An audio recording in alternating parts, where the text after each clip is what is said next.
start with two men who didn't know each other and who were separately and bewilderingly caught up in a double murder. It's not a new case, we're going back 8 years, but for many people this crime is as vivid today as it was in 1993. It happened in Clapham in South London, and it now offers one of the biggest rewards in British criminal history, £100,000. Kwame was big from infancy.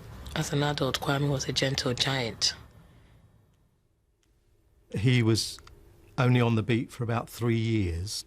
At 40 years old, Patrick decided not to be a school teacher, to join the Metropolitan Police Force, to go through the training, and I admired him greatly for that.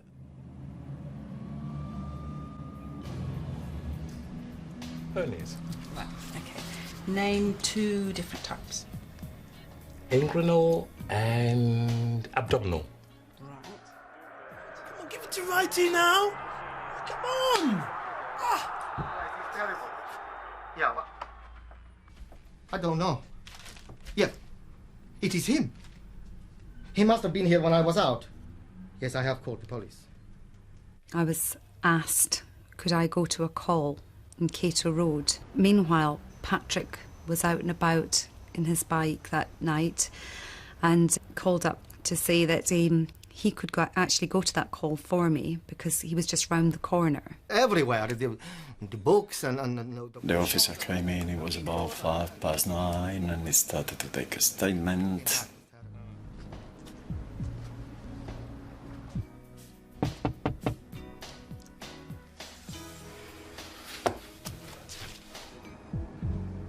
Where's Kwame? Kwame? What?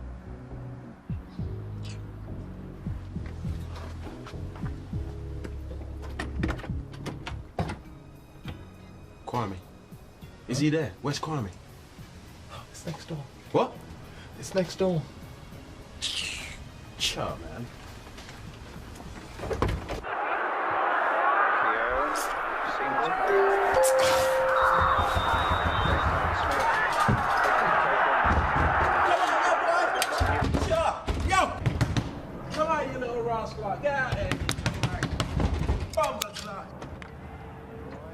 I've been away for 2 weeks. You've been, so the flat had been empty. The way we murdered there, Brian, and luckily there was The noise was something like bang, bang, bang, bang. 750, shots fired, Cato Those 3 guys came out Get back inside. and they started shooting. Come on. I seen that guy, right? Yeah, I love that. Come on.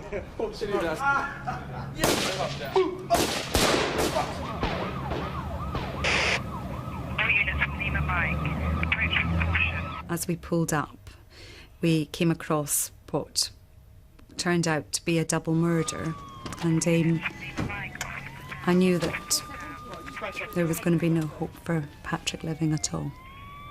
And that was probably within 10 seconds of being with him.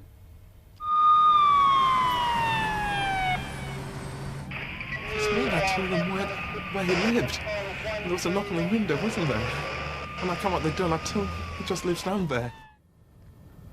My mum bought the newspaper on a Thursday morning,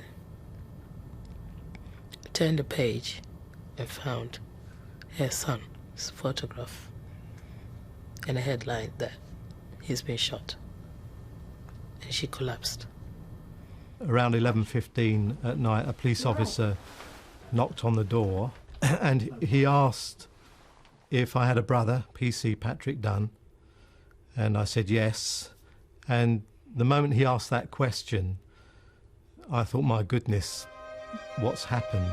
It really hit home when we heard Patrick's name mentioned on the news.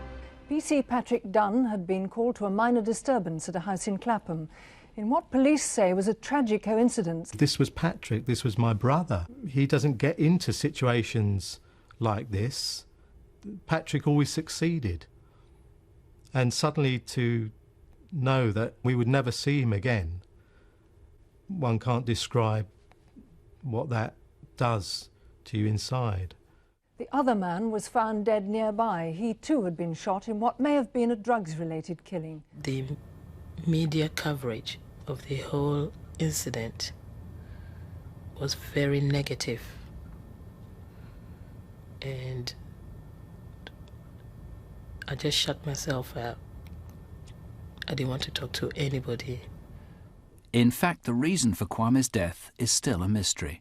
So far as is known, he was never involved in crime or serious drugs. But somebody knows something. 8 months after the murder, somebody rang Crime Stoppers. The message was, if you want to find the killers, you should go to Wandsworth Cemetery and search. When police arrived, lipstick marked the spot.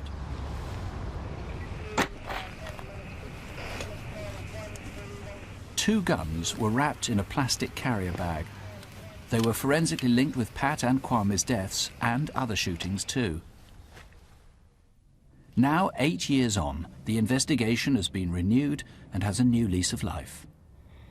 I don't know if relief is the word. We couldn't come to terms with even asking ourselves the questions because there were no answers to them. And, I mean, until my mom died, I found out that she's been carrying Kwame's photographs in a handbag throughout the period. The pain is still there 8 years later, because we know Patrick should have been around. He should be here. Somebody knows who killed William Kwame Danso. Perhaps several people know. And someone knows who killed Patrick Dunne. If they help prove it, they'll get £100,000. Gary, 8 years on, who is it you particularly want to hear from now? We're looking for two types of people: witnesses that were witnesses at the time that didn't come forward for various reasons, and the people that have become witnesses since the actual murder. Specifically people that have had the crime relayed to them by the suspects. Clearly the people responsible, they wouldn't have gone away and kept quiet about this. You've seen them on the video putting the guns in the air, laughing and shouting. They were pleased with what they did. They would have bragged to people. Those people are now witnesses to the murder, and we want those people to come forward and collect the £100,000 reward. Now, both people in the street at the time who didn't come forward and people who heard about this subsequently are very likely going to be frightened, I mean physically frightened of what might happen.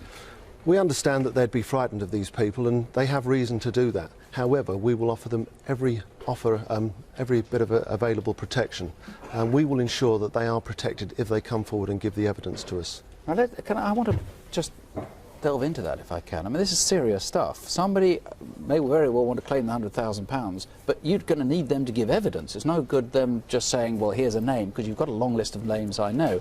You need somebody who's actually going to appear. Now, they're going to be, as I say, very frightened. What level of protection can you give them? We'll do absolutely anything that's required to protect them, and that can be from one end of the scale, just moving them out of the house that they live in, to the other end of the scale, moving houses, moving town, moving out of the country, changing names, moving the children away from the area. Anything that's required, we will do. You can guarantee that? Absolutely guarantee it. Are you any closer to knowing what the original motive for this was? You've pretty much discounted drugs or crime. It was said at the original media appeal that he was involved in drugs. He did smoke cannabis, and we think he supplied cannabis to friends and associates. But this is small-time stuff like many other people. Clearly wouldn't have been the motive for his murder, and we still don't know why he was murdered, but we're satisfied it wasn't because of his involvement in drugs. So, again, people who know why Kwame was singled out, I mean, that's important to hear from them as well, isn't it? Yeah, he was singled out, as it shows from the video, and those people, we want them to come forward and explain why he was picked out. OK. Well, this is not one for anonymous calls, please. Unless you've got some decisive evidence, that is, that stands on its own, we need to hear from you with your name, particularly if you want to claim that reward. 0500 600 600, or you can call the Murder Inquiry Room on 020 8247 8275. It's just one good call that we need to make a difference.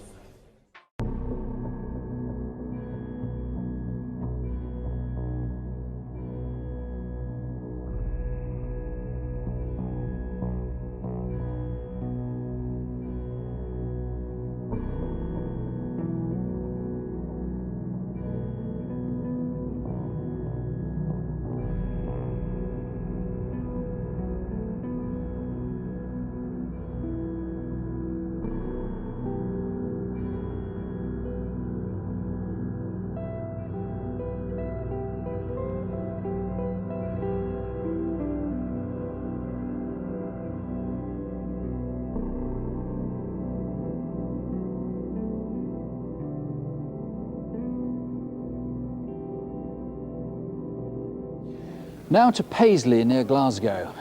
It's almost a cliche, a girl walking home from a nightclub in the early hours and being attacked. But what happened to Laura Donnelly is truly exceptional and singularly disturbing.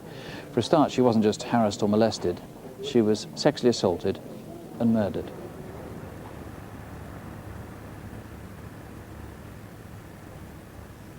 John, we're going to take some tapings and swabs from inside the tent. I want to see some vegetation that's lying there as well, and there's some various articles scattered about. I knew nothing about anything going on in the cricket ground. I just kept phoning places, trying to find out what had happened. And they were going, we haven't got any information to give you about your daughter. And then the CID came. They said, I'm sorry to tell you, but there's been a young girl's body discovered in the cricket ground. We believe that there's a possibility it's your daughter. And I knew then. Laura was 22. She'd been going out with the same boy, Gary, since she was 16. In 2 weeks, they were going to announce their engagement. How you doing? Fine, how are you? Mwah. Come in, I'll close up now. The two of them were almost inseparable, and on Friday nights they'd often go out to the movies. But this night, Laura had been invited to celebrate a girlfriend's birthday. So when was her birthday? Oh, it was yesterday, so I think we're just going to go for a few drinks tonight. And then we were on the high street and we met Raylene, so she's coming out as well. Oh, Raylene, where Yeah. are you going? Look, I don't know. I think we're just going to go for a few drinks to the Hog's Head or a Neil's or something like that. Laura, that's me away now. Okay, Mum. Don't forget your keys. Remember, you've got your work in the morning. When do I ever miss my work? I bet you it'll be Raylene that'll get married first. Aye, for sure, I would say Oh, that. come on, girls, no way. Why should it be me? How you doing? Not bad. Where's Gary? What's he up to? Oh, he's out with Tam tonight. Aye. All right, fine. How you doing, Martin? Listen, Martin, this is Raylene from school. All How right. you doing? Listen, I'm going on holiday again. Again? Aye, going to Ibiza for a week. Gosh. So I was wondering If you could borrow my suitcase. Oh, please go on, I've only got a sports bag. What are you like? Please. All right then. Magic. Look, I'll see you inside, okay? All right then. Look, girls, I'm really tired. I reckon I'm ready to go home. Right, well listen, I think I'll just stay a wee bit longer. Martin just lives around the corner from me, so I can just get a Do you want us cab to with stay him. on a bit? Aye. No, it's all right, No, you just go. no, we'll stay. I don't mind, No, it's all right, I'll be fine. I'll get a cab back with him. Are you sure? Aye, it's not a problem. Have you got enough money? Yeah, I've got money, no problem. Look, I'm a big girl, I can take care of myself. So look, can I get you another drink? But an hour later, Laura was ready to leave. Come on, let's go. Oh, can we not just stay for like 5 minutes? No, come on, Martin, you said we were going to go soon. Right, Sorry, okay, look, I'm I'll really see you later on, okay? Hang about for us, I'll get you in a minute. Listen, I've got work tomorrow, so we really need to go right now. By now, though, Martin was enjoying himself, and he was reluctant to go. At 10 to 2, Laura agreed to set out on her own. Right, listen, I'm off, right, and I'll see you real soon. Look, let me get you a staff taxi. Frank can call one, it's no bother. Look, Martin, I'll be fine. You sure? Yeah, okay. Look, I'll see you soon. Take care.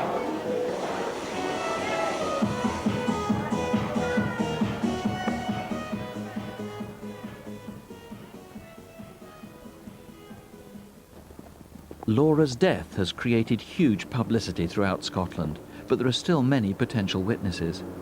Did you see her walking down Maxwelton Street? Did you notice the bus that slowed for her? Though now very close to her home, she decided not to take it. Did you see the couple arguing at the junction of Coursebar Road, just by the cricket ground? Do you know who was in the hospital car park that leads from the Royal Alexandra towards Coursebar Road?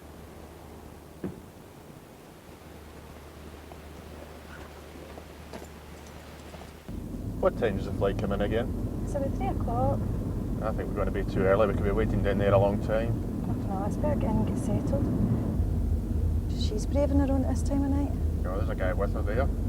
Maybe it's a lover's too. This could be a prime suspect, medium build, maybe in his 20s. Who is he, and what was he doing near the hospital at 2:15 in the morning?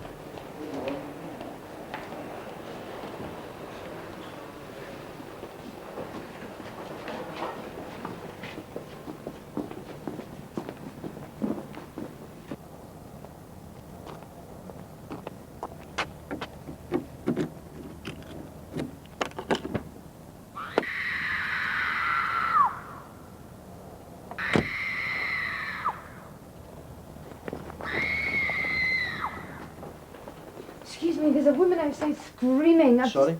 There's a woman outside, down at the bottom of the drive, screaming. She's not from maternity or anything. She sounds like she's in real trouble. Okay, we'll have a quick look. People's going about saying this person's an animal. An animal wouldn't do that. I think whoever it is must be a monster. Because she was tiny. And if he was face to face with her, he must be a monster. What was it? Did you see anything? I never saw a thing. I never saw a thing at all. It sounded awful. It really scared me. Well, obviously, given the circumstances, I'm going to get the night shift inspector out. Okay? But thanks very much for any. Okay, that's lovely for letting us know. Thanks, cheers. Police didn't find anything, but next morning, the groundsman did.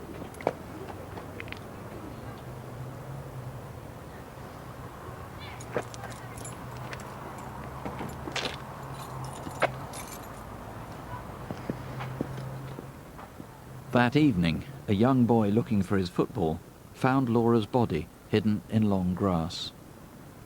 I can't get how another human being could look at her straight into her face and destroy her. I just can't understand it. Tom, Laura was just a lovely girl, everybody says so, just desperately, desperately unlucky. Yeah. Laura was in the wrong place at the wrong time. Laura was a very ordinary girl, a very ordinary night out. Opportunist crime, obviously, I mean, nobody could possibly have known she was going to arrive there, so presumably this is a local man. We know that someone left the reception area of the Accident and Emergency Department at the Royal Alexandra Hospital about 2:10 that morning. He was described as 5'8", slim build, short hair, clean shaven, wearing a dark blue anorak, a football type anorak and a white t-shirt. We need to know who he is. Either for elimination or to tie into this one way or another. That's correct. Now, how can people in the area, and of course everybody in the area has been shocked by this, everybody wants to try and identify who the killer is. What can they have noticed? How can they know who it is? Because you haven't got an e-fit of the killer, you haven't got a strong description. What would they have noticed in behaviour or anything else? We believe someone who would have committed such a dreadful crime of this would display some change in their behaviour from that day. Remember, this was a holiday weekend in Paisley. It may well not be that they've changed their appearance, it might just be simply that they're quieter or more sullen than normal. If you've such concerns about a son, a boyfriend, a husband, I need you to contact me. We can deal with that sensitively and in confidence. We have got a DNA profile from the crime scene and we can very quickly put your mind at ease. So if somebody comes up with a suggestion, however mild their concern, they just noticed a behaviour change in somebody perhaps in their 20s or 30s they have concerns about, you can eliminate just like that? Exactly. I plead with you, if you have any concerns, I know it's very difficult to come forward in those circumstances, but we can deal with this very sensitively. Well, it almost goes without saying, call us then. If there's anything that you can add, anything at all, 0500 600 600, or ring the incident room in Paisley, 0141 532 5946. That's Glasgow, 532 5946.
The crime that caused such a stir last month, the murder of the young sports student Sara Cameron, who was bound for the Olympics.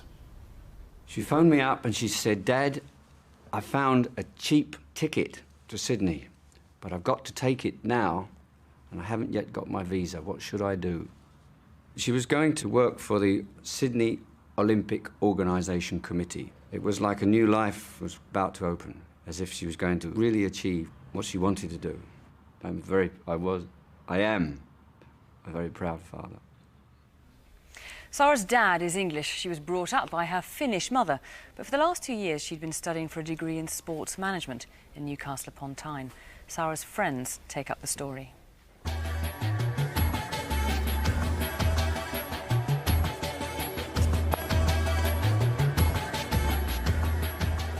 On that particular night, the quayside was absolutely heaving.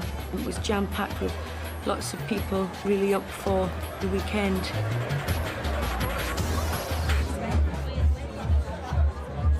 It was actually a leaving party for Sara from the college. We had agreed to meet for a drink down on the quayside. Hi!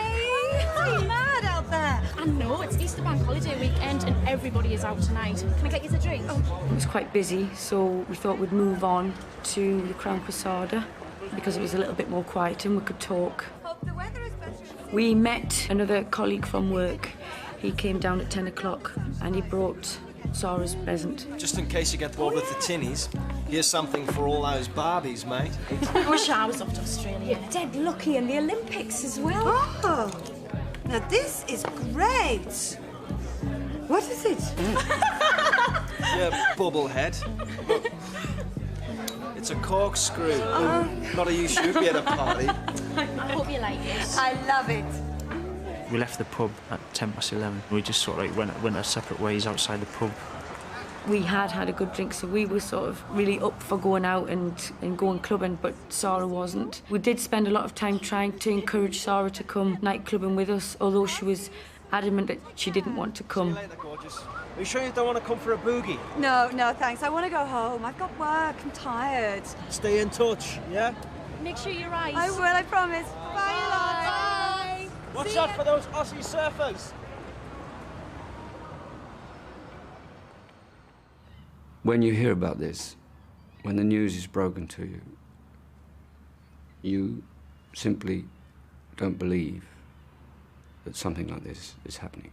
I mean, this was not in the script. You feel like you're in some kind of film, some horrible film or soap opera. And you feel, no, this can't be right, this can't be happening to me.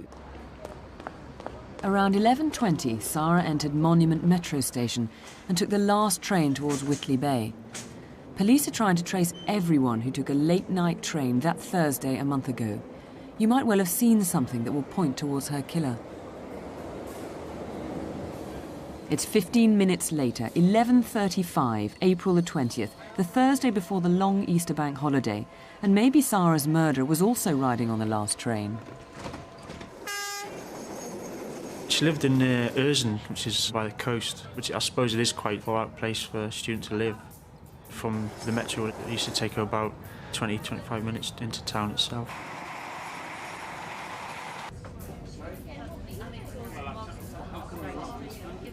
Shiremore Station, just before midnight. As Sara left, another metro travelling in the opposite direction towards Newcastle also stopped at Shiremore. Did you get off either train? If so, please call.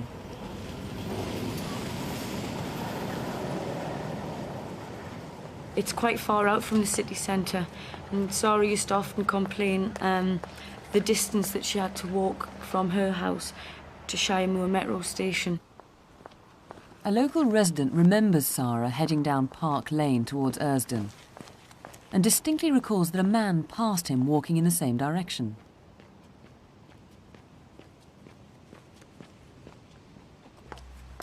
He then saw him cross the road and walk directly behind Sara.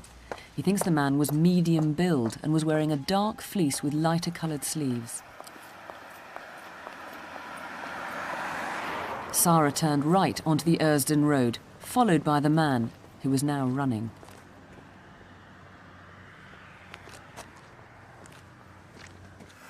Then another witness. Just after midnight, a driver sees a man running after what he assumes to be his girlfriend.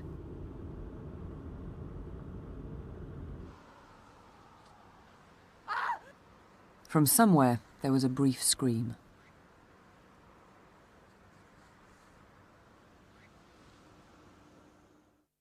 An investigation is underway after the discovery of a body under a hedge near when a woman walking her dog reported the incident. It was lying under a hedge in a field. As a fingertip search of the area around the murder scene continued. Sara's naked body was found almost in sight of her front door.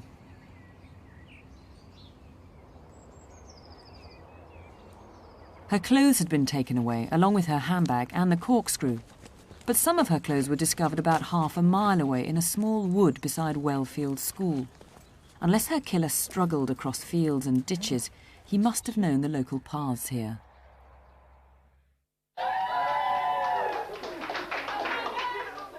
To actually come to terms with something like this, for someone so young and had everything going for her, to be just taken away. She had a short life, but she had a wonderful life. I'll miss her smile.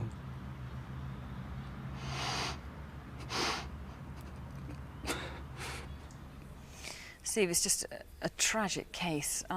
We saw in the film there that Sara took the last metro from Monument to Newcastle city centre, then to Shiremore. So obviously you want to talk to people who were on that train, who might have been on that train with her.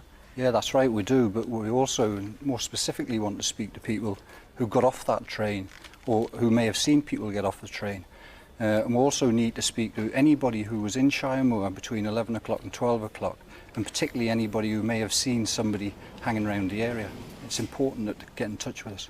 Now, some of her things are missing, as we heard there. A jacket like this jacket here she was wearing. Yeah, the jacket's actually a gunmetal grey jacket, but it has the appearance of being black. It's a fabric jacket, although it looks like leather. That's missing. Although we've searched extensively in the area, we still haven't recovered it. Now, there's this corkscrew, isn't it? This is the corkscrew she was given, as we saw in the film. It's pretty distinctive, looks like a fish. Looking for that as well. Yeah, it is distinctive, and people may recognise it. And this perfume bottle too. I'm presuming what you're after is people who may have been given it or seen someone with it, which seemed a bit odd that they would have such a thing. Yeah, it may be that somebody's seen it in the area. Somebody may have picked it up, innocently picked it up. And really what I'm interested in is recovering the property. Equally, somebody may have been given the property as a gift or sold the property. Anybody who knows anything about the property, I want them to get in touch with us. Now, what about the man who was seen following her? What do you know about him? Well, he was seen following Sara up the road to Ersden. He was actually last seen running behind her. He's a man, white man, about in his 20s. He's medium height, about 5'6" to 5'10", dark hair, but most distinctively he's wearing what two witnesses describe as a fleece type top that has shades to it, a light shade and a dark shade, and maybe the arms are lighter than the body. OK, so anyone who might have... This man may have come home, he might have been covered in mud, I know it was a rainy night, or anyone who knows anything about him, it might be their brother, friend, he came home late that night, if anyone's got any information about that. Now, there's another case that's been in the papers today, the case of Pamela Laidler, who was found murdered about 20 miles away. Are you linking these cases, as is suggested in the papers today? No, we're not linking the cases. Obviously, I've spoken to the officer who's dealing with that case, but we aren't linking the cases. OK, Steve, thanks very much. If you can help us at all, call us in the studio on 0500 600 600, and that number's on the screen for most of the programme, or call the incident room on 01661 86 3000. Last May, we appealed for your help to catch the murderer of a sports student, Sara Cameron, who was killed as she walked home after an evening out in Newcastle upon Tyne. 1 year on, the police have new leads which could help catch a killer. She was going to work for the Sydney Olympic Organisation Committee. It was like a new life was about to open, as if she was going to really achieve what she wanted to do. I am a very proud father. Sara was due to fly to Australia shortly and had spent the evening before Good Friday saying goodbye to friends at the quayside in Newcastle. When you hear about this, when the news is broken to you, you simply don't believe that something like this is happening. I mean, this was not in the script. You feel like you're in some kind of film, some horrible film or soap opera. At around 11:20, Sara went to Monument Metro Station and caught the last train to Whitley Bay. Since last year, police have traced most of the passengers. But could you have been on that 11:35 from Monument? These three men in particular need to be eliminated from the inquiry. Sara's home in Ersdon is about a 25-minute journey, but this is Long Benton, 4 stops before she got off. Police aren't interested in prosecuting this man for getting onto the tracks, but they do need to know who he is and who his friend is.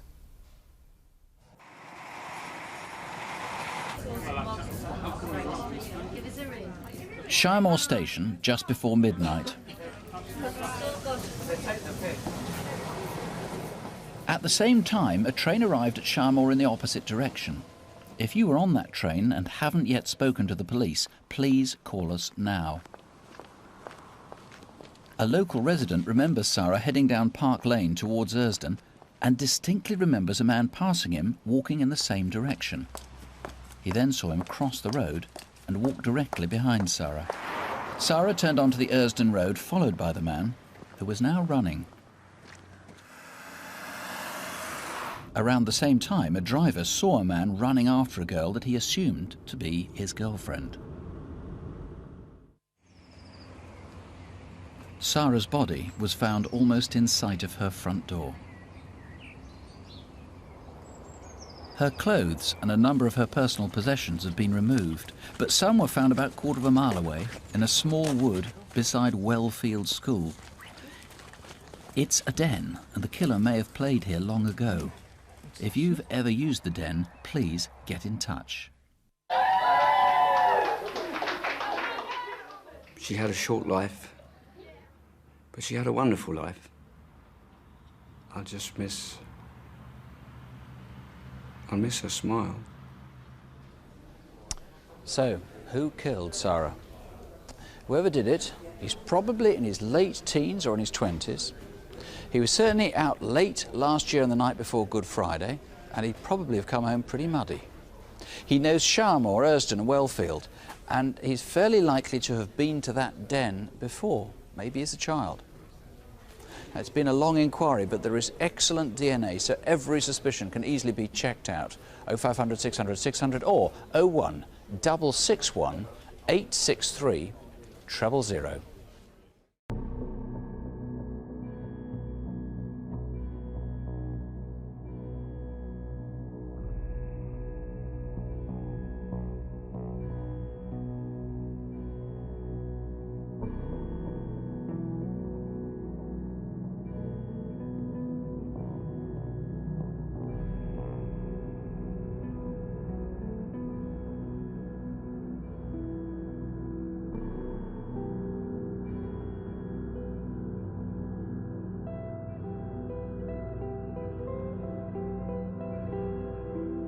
Don't have nightmares, sleep well. Good night.